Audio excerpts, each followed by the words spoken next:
अस्सलामुअलैकुम। Tally school के इस एजुकेशन प्रोग्राम में खुश आमदीद। ये प्रोग्राम टीवी पर हुकूमत पाकिस्तान और सबक फाउंडेशन की शिराकत से पेश किया जा रहा है। इसके लेसन्स पाकिस्तान के तमाम तालीमी बोर्ड्स बशमूल कैम्ब्रिज के सिलेबस के मुताबिक तैयार किए गए हैं, जिसमें एजुकेशनल कंटेंट सबक फाउंडेशन प्रोवाइड कर रही है। सबक फाउंडेशन की वेबसाइट सबक.pk पर केजी से 12वीं जमात तक वीडियोस और प्रैक्टिस टेस्ट बिल्कुल मुफ्त दस्तयाब हैं। मैथमेटिक्स के लेसन में आज हम स्टडी करेंगे equations reducible to quadratic form.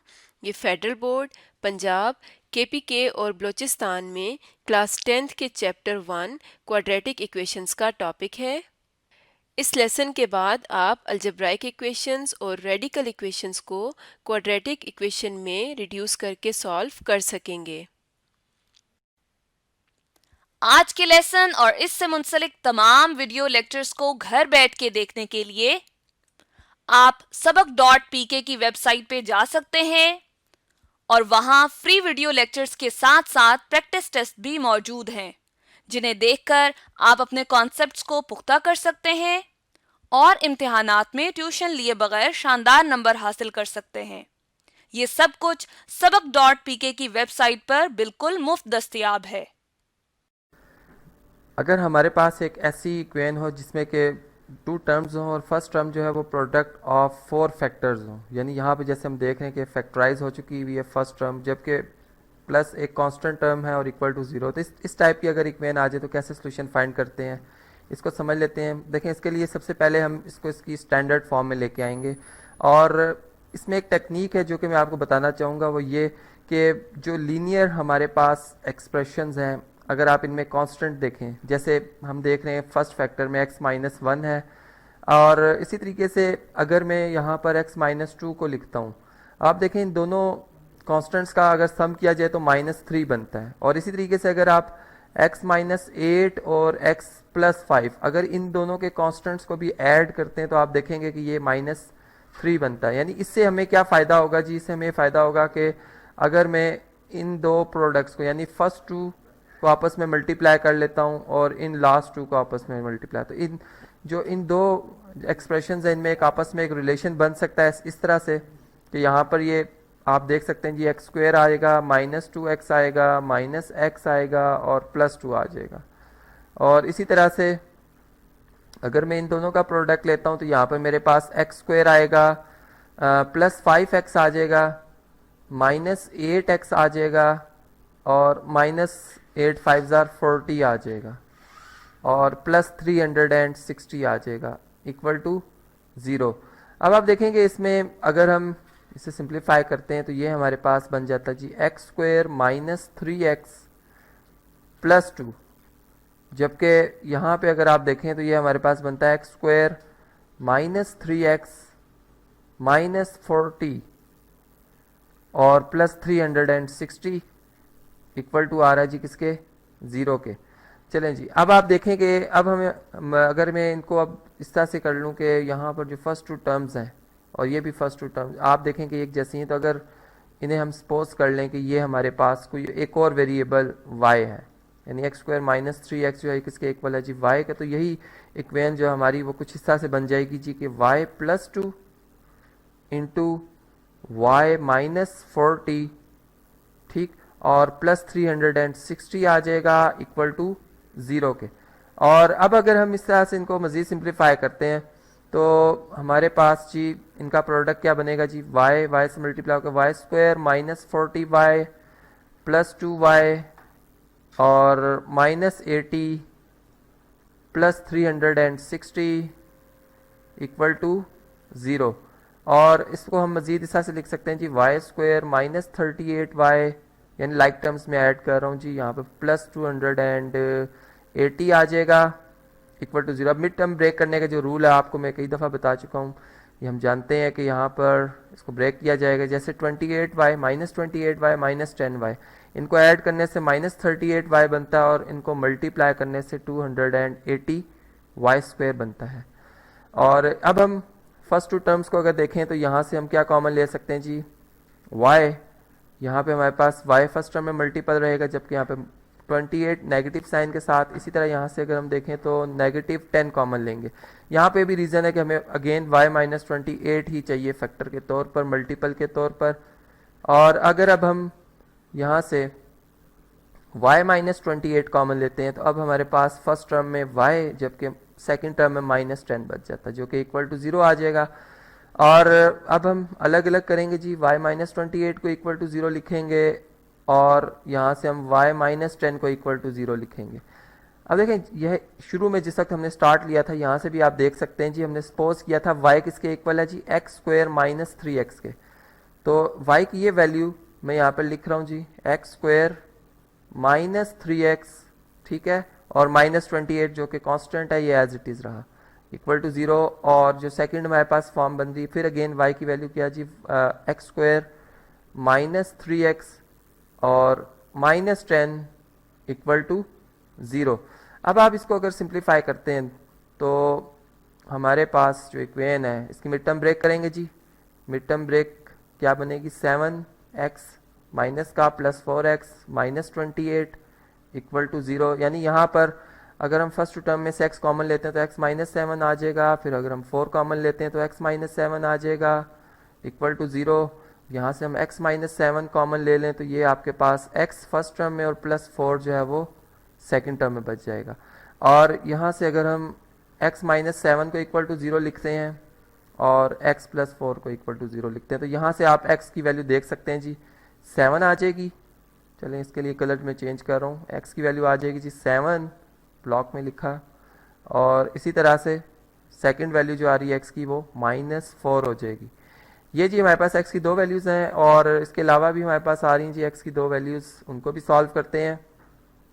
अगर आप इस इक्वेशन को देखें तो ये हमारे पास इसमें मिड टर्म ब्रेक क्या बनेगी जी, x square minus 5x plus 2x और माइनस 10 इक्वल टू 0। और मिड टर्म ब्रेक हमने की। अब इसमें फर्स्ट टू टर्म में से x कॉमन लेंगे, x माइनस 5 आ जाएगा, यहाँ से हम 2 कॉमन लेंगे जी, x मल्टीपल है और फिर सेकंड टर्म का minus 5 equal to 0। Again x minus 5 common लेंगे आप, यहाँ पर हमारे पास जी x रह जाएगा, जबकि सेकंड टर्म में 2 मल्टीपल रह जाएगा इक्वल टू 0। यहाँ से x माइनस 5 को इक्वल टू 0 लिखेंगे और x प्लस 2 को इक्वल टू 0 लिखेंगे। अब देखिए यहाँ से हमारे पास x की वैल्यू आ जाती है 5, पॉजिटिव 5, ठीक है, ये इसको पॉजिटिव 5 मैंने बनाया। और इसी तरह से यहाँ से x की वैल्यू आ जाती है माइनस। वेलकम स्टूडेंट्स, आज के इस लेक्चर में हम देखेंगे कि रेडिकल इक्वेशन को कैसे सॉल्व किया जाता है और फिर किस तरह से सॉल्यूशन सेट हम फाइंड कर सकते हैं। तो स्टार्ट करते हैं जी। सबसे पहले जैसे कि हमें रेडिकल इक्वेशन गिवन है, हमने देखा कि इसकी बोथ साइड पे जो हमारे पास रेडिकल साइन और इसका जो इंडेक्स है वो 2 ही है, यानी सेम है। तो इसलिए यहाँ पर स्क्वायर रूट होने की वजह से हमें स्क्वेयरिंग करनी पड़ेगी स्क्वायर रूट को ख़त्म करने के लिए, ठीक है। तो यहाँ पर हम लिखेंगे जी स्क्वेयरिंग ऑन बोथ साइड्स। और इसके बाद जब हम स्क्वेयरिंग करेंगे तो ज़ाहिर बात है कि स्क्वायर यहाँ भी किया जाएगा, लेफ़्ट साइड पे भी और राइट साइड पे भी, और जिससे स्क्वायर और स्क्वायर रूट आपस में कैंसिल आउट हो जाएंगे। इस तरीके से यहाँ से भी हम देख सकते हैं कि ये स्क्वायर और स्क्वायर रूट जो है वो आपस में कैंसिल आउट हो रहे हैं। और अब जो हमारे पास स्क्वेयरिंग के बाद जो फॉर्म बनती है वो मैं यहाँ पे लिखने जा रहा हूँ कि x plus 8 divided by x minus 3 equal to x difference 11 divided by x plus 2।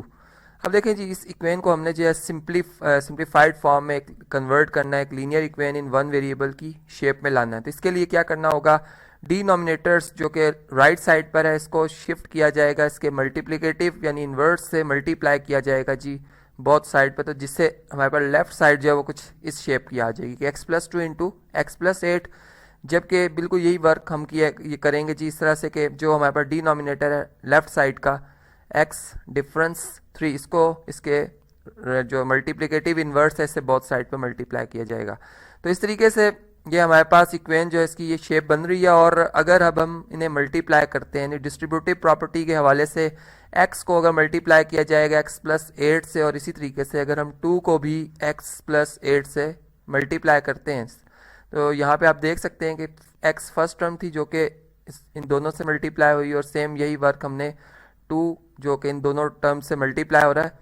और इसी तरह हमारे पास जो अब राइट साइड आ रही है x इंटू एक्स डिफरेंस 3 आएगा और -11 इंटू एक्स डिफरेंस 3 आ जाएगा।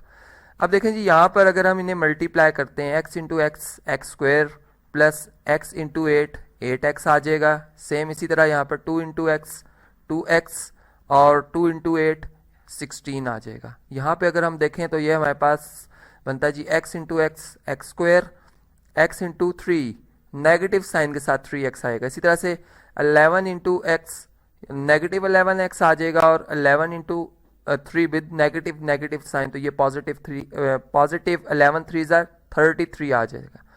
अब इन टर्म्स को जो कि हमारे पास लाइक टर्म्स आ रही हैं उन्हें अगर हम ऐड करते हैं तो 8 प्लस 2 ये हमारे पास जी बनता है 10x और प्लस ये हमारे पास जी 16 आ रहा है। इसी तरीके से अगर हम यहाँ पे देखें तो ये हमारे पास बनता है जी x square minus 14x plus 33। अब हम तमाम टर्म्स को जो कि हमारे पास राइट साइड पे आ रही है, मैं इन तमाम टर्म्स को शिफ्ट कर रहा हूँ जी लेफ्ट साइड पे। और इसके बाद जी ट्रांसपोर्टेशन के बाद जो है हमारे पास इक्वेशन की जो शेप बनती है वो कुछ इस तरीके से बनेगी जी x square plus 10x plus 16 equal to, बल्कि यहाँ पर नेगेटिव एक्स स्क्वायर आएगा प्लस 14x आ जाएगा, नेगेटिव 33 आएगा इक्वल टू 0। और अब यहाँ से हम लाइक टर्म्स को ऐड करते हैं और जो सब्ट्रैक्ट हो सकती है उन्हें सब्ट्रैक्ट करते हैं। जैसे x square negative of x square से कैंसिल हो जाएगा, 10 और 14 दोनों पॉजिटिव साइन के साथ हैं, एक्स वाली टर्म्स हैं, 24x आ जाएगा। इसी तरीके से 33 डिफरेंस 16 ये आता है जी 17 और बिगर वैल्यू के साथ साइन नेगेटिव का, इसलिए हम यहाँ पे लिखेंगे नेगेटिव 17 इक्वल टू 0। और यहाँ से अब हम कांस्टेंट टर्म को सेपरेट करते हैं जी, यहाँ से आ जाएगा 17 और अब हम अगर x के कोफिशिएंट से 24 से बोथ साइड पे डिवाइड करते हैं तो यहाँ से आप देख सकते हैं कि x की वैल्यू आएगी जी 17 डिवाइडेड बाय 24। तो ये आप देख सकते हैं जी x की वैल्यू जो हमारे पास आई है, क्योंकि एक रेडिकल इक्वेशन है। याद रहे कि गिवन इक्वेशन जो हमारे पास है वो एक रेडिकल इक्वेशन है जिसे चेक करना मस्ट होता है, लाजमी होता है। अगर क्वेश्चन में ये बात लिखी है या नहीं लिखी तब भी हमने स्ट्रिक्टली इसको follow. Solution of radical equations के हवाले से आज हमारे पास एक टाइप है जी रेडिकल इक्वेशन की। अगर आप इसको देखें तो इस तरह से है कि इसमें हमारे पास जो है वो 2 रेडिकल एक्सप्रेशंस हैं और इक्वल टू सम कांस्टेंट है, कोई भी कांस्टेंट यहाँ पे आ रहा है। अब इस टाइप का अगर कोई क्वेश्चन आ जाता है तो हम इसको किस तरह से सॉल्व करेंगे, इसको ज़रा समझना है जी। सबसे पहले जब हम सोल्यूशन स्टार्ट करेंगे तो हमने ये देखना है कि हमारे जो रेडिकेंड्स हैं, जैसे इनकी फर्स्ट 2 टर्म्स को अगर आप देखें तो एक्स स्क्वायर प्लस 3x लिखा हुआ है, यहाँ भी अगर आप देखें तो एक्स स्क्वायर प्लस 3x लिखा हुआ है। तो हम ये करते हैं कि अगर इसको मैं सब्सटीट्यूट कर लूँ b से, इसको रिप्लेस कर दूँ b से, तो यहाँ पर मेरी जो ये सिंप्लीफिकेशन है, मल्टीप्लिकेशन है, आसान हो जाएगी। तो मेरे हिसाब से सबसे पहले b के इक्वल इसको सपोज कर लूँगा जी, एक्स स्क्वायर प्लस 3x जो है ये किसके इक्वल है, b के इक्वल है। तो ये यही इक्वेशन जिसको चले मैं इक्वेशन नंबर स्टार से रिप्रेजेंट कर लेता हूँ, ये हमारी बन जाएगी जी इक्वेशन। चलें जी इसको प्रॉपर बनाते हैं। ये बन जाएगी b प्लस 9 और यहाँ पे आ जाएगा plus square root of b plus 4 equal to आ रहा है जी 5 के। अब देखें इसमें अगर हम स्क्वायरिंग कर लेते हैं बहुत साइड पे, चूँकि यहाँ पर स्क्वायर रूट ख़त्म करना, अगर फॉर एग्जांपल यहाँ पर क्यूब रूट होता तो उसके लिए भी हम एक टेक्निक देखते और फिर इस टाइप को भी समझते, लेकिन इस क्वेश्चन के लिए ख़ास तौर पर हमें स्क्वायरिंग ही करनी होगी जी। तो हम लिखेंगे स्क्वायरिंग ऑन बोथ साइड्स। अब बिल्कुल यहाँ पर जी स्क्वायरिंग के बाद जैसे कि चलें अगर मैं स्क्वायरिंग करूँगा तो ये आप बात जानते हैं कि यहाँ पर हम होल स्क्वायर लिखेंगे, यहाँ भी हम क्या करेंगे जी होल स्क्वायर लिखेंगे और इस पे a plus b whole square का फार्मूला अप्लाई होगा। यानी जो हमारे पास फर्स्ट टर्म है या फर्स्ट चलिए टर्म की बात कर लेते हैं, फर्स्ट टर्म का स्क्वायर आएगा प्लस सेकंड टर्म का स्क्वायर आएगा जो कि हमारे पास b प्लस 4 है और फिर 2 टाइम्स प्रोडक्ट ऑफ इन दोनों का, इस तरह से हम इनको ज़रब देंगे जी, b plus 9 into square root of b plus 4, जबकि यहाँ पर हमारे पास आ जाएगा जी 5 का स्क्वायर 25 के इक्वल। अब अगर हम इसे सिंप्लीफाई करते हैं, यहाँ से आप जानते हैं जी स्क्वायर रूट को कैंसिल कर देगा, यहाँ भी इसी तरीके से स्क्वायर रूट से कैंसिल, हमारे पास आ जाता है जी b plus 9 plus b plus 4 जबकि यहाँ पे हमारे पास आ जाता जी +2 टाइम्स स्क्वायर रूट ऑफ। ये बात आप जानते हैं लॉ ऑफ एक्सपोनेंट की बेस पर दोनों जो एक्सप्रेशंस हैं उनकी पावर एक जैसी है, हम इनको होल पावर में लिख रहे हैं। b+4 आ जाएगा इक्वल टू 25। लेकिन यहाँ पर ये टर्म्स लाइक टर्म्स ऐड हो रही हैं, अगर हम b और b को ऐड करें 2 टाइम्स b हो जाएगा प्लस 9 + 4 कितना होता है जी 13 + 2 इंटू अगेन। अब इन दो जो हमारे पास जो एक्सप्रेशन को मल्टीप्लाई भी कर लेते हैं जी, b से मल्टीप्लाई होगा b² प्लस इसी तरह b4 से 4 टाइम्स b आ जाएगा, इसी तरह 9 b से मल्टीप्लाई होकर 9 टाइम्स b और फिर 9 4s आर 36 आ जाएगा। चलें जी स्क्वायर रूट यहाँ तक आ रहा है इक्वल टू 25। चलें जी अब इसमें मज़ीद अगर आप देखें तो हमारे पास जो है अगर इन दो टर्म्स को अगर हम शिफ्ट कर लेते हैं जी राइट साइड पे, तो ये हमारे पास आ जाएगा जी 2 into square root of b² plus 13 times b plus 36, जबकि यहाँ पर हमारे पास क्या आता है जी 25 माइनस 2 टाइम्स b माइनस 13। अच्छा जी अब यहाँ पर हम इस तरह से लिखेंगे b² 13b plus 36 equal to 25 difference 13, ये हमारे पास 12 आ जाता है -2b। और इन दोनों टर्म में से अगर हम ये देख रहे हैं कि यहाँ पर अगर कोई कॉमन आ सकता है, यानी 2 चूँकि यहाँ पर मल्टीपल के तौर पर मौजूद है, तो यहाँ पर भी ऐसा नंबर होना चाहिए जो कि 2 का मल्टीपल हो, तभी हम कॉमन लेंगे। तो यहाँ भी हम देख रहे हैं कि जी 2 मज़ीद कॉमन आ सकता है राइट साइड पे, तो यहाँ से 2 कॉमन ले लें। यहाँ पर 6 इसका मल्टीपल आएगा फर्स्ट टर्म में, जबकि यहाँ पर इसका मल्टीपल आएगा b। और चलें जी इसको मज़ीद सिंप्लीफाई करते हैं, यहाँ से 2 से डिवाइड कर लेते हैं बोथ साइड पे, ये 2 डिवाइड हो जाएगा जी, यहाँ से 2 से कैंसिल, ये भी 2 से कैंसिल हो जाएगा। हमारे पास अब जो एक्सप्रेशन या अब जो इक्वेशन की शेप बनी है कुछ इस तरह से कि square root of b² plus 13b plus 36 equal to आ रहा है जी 6 माइनस b के। अब अगेन अभी भी प्रॉब्लम वही है कि हमने वेरिएबल b जो है चूंकि हमने इसमें सब्स्टिट्यूट किया, इसकी वैल्यू फाइंड करनी, तो यहाँ पर हमें स्क्वेयरिंग अगेन करनी होगी। यहाँ पर हम लिखेंगे जी स्क्वेयरिंग ऑन बोथ साइड, यहाँ b.s लिख रहा हूँ जी, बोथ साइड्स की शॉर्ट फॉर्म है। चलें जी स्क्वायर जब हम करेंगे यहाँ भी स्क्वायर आएगा, यहाँ भी स्क्वायर आ जाएगा, ठीक।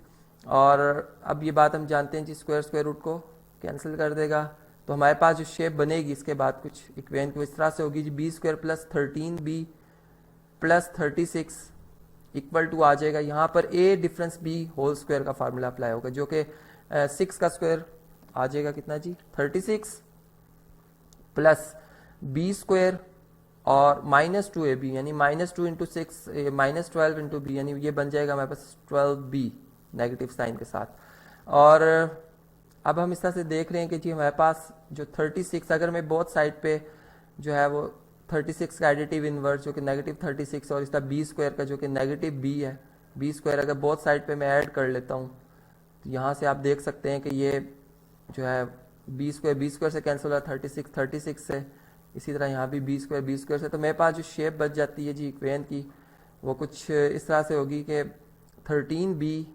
इक्वल टू आ जाएगा जी -12b के इक्वल। और इस टर्म को उठाकर हम लेफ्ट साइड पे शिफ्ट कर लेते हैं, तो ये है हमारे पास 13b plus 12b equal to आ जाएगा 0 के, जो कि फिर 25b इक्वल टू 0 है। अब 25 0 के इक्वल नहीं होता, इसका मतलब यही है कि यहाँ से हम ये बात समझ सकते हैं कि b जो है ये क्या है जी 0 के इक्वल है। चलें जी अब हमने सब्स्टिट्यूशन की थी बिल्कुल स्टार्टिंग पे, यहाँ से हम b जो कि मैंने सब्स्टिट्यूट किया था इसको मैं यहाँ पर कॉपी कर लेता हूँ। ये जी b की वैल्यू जो कि हमने यहाँ पर सपोज कर ली थी x² प्लस 3x, यहाँ पर अब हम इसको दोबारा लिखेंगे जी x² प्लस 3x, और यहाँ पर हमारे पास जो b है ये किसके इक्वल है 0 के इक्वल है, तो हम यूँ कहेंगे जी x² प्लस 3x ये किसके इक्वल हो जाएगा 0 के इक्वल हो जाएगा। तो यहाँ से अगर आप x कॉमन ले लें तो यहाँ से x मल्टीपल रहेगा फर्स्ट टर्म में, जबकि 3 मल्टीपल आएगा सेकंड टर्म में इक्वल टू 0।